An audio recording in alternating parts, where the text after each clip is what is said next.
The message of Leviticus 4 showed us that God provides atonement for unintentional sin, for failures we may not even realize. Now in Leviticus 5, God continues to reveal His mercy, addressing sins of negligence, dishonesty, and defilement, sins that damage relationships, both with Him and with others. Here the focus shifts from sacrifice for guilt to confession and restitution, because holiness is not only about being cleansed before God, it is also about being right with people.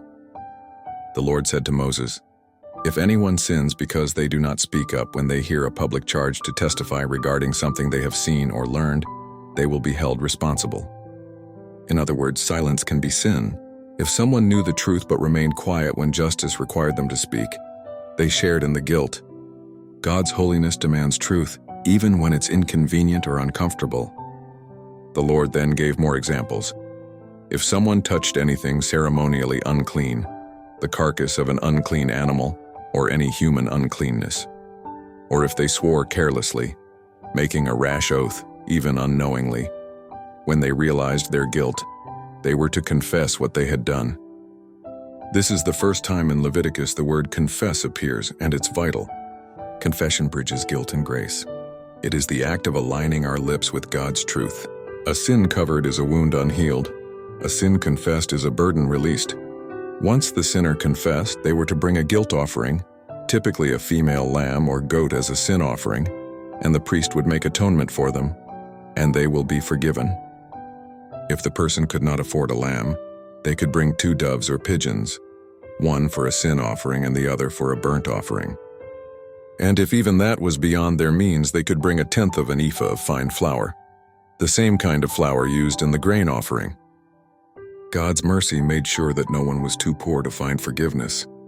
This offering was unique because it contained no oil or frankincense, showing that this was not an act of celebration, but of sorrow. Even the simplest act of repentance, a handful of flour, could bring restoration, because what mattered most was a contrite heart. Later in the chapter, God introduced the guilt offering in another context, not for personal sin alone, but for wronging others or dishonoring holy things.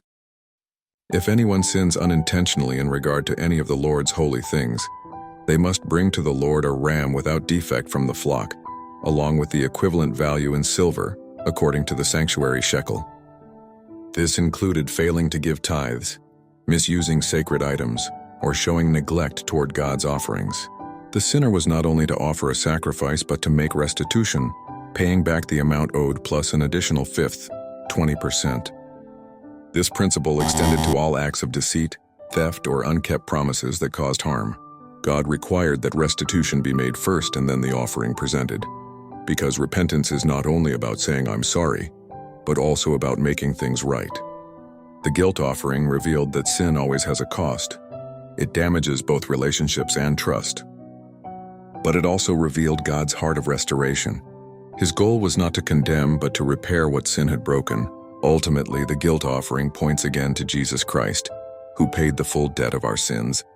Isaiah 53:10 says, "The Lord made His life an offering for guilt." On the cross, Christ not only bore our punishment, but also restored what we could never repay. He covered the damage our sin caused, fully, finally, and forever. Leviticus 5 shows us a God who is both just and gentle, a God who exposes sin so He can cleanse it, who demands confession so He can forgive, and who calls for restitution so that peace can be restored. Holiness, then, is not harsh perfection. It is humble honesty. To live in God's presence means walking in truth, confessing our wrongs, and treating others with integrity. The one who confesses finds mercy. The one who repays finds peace.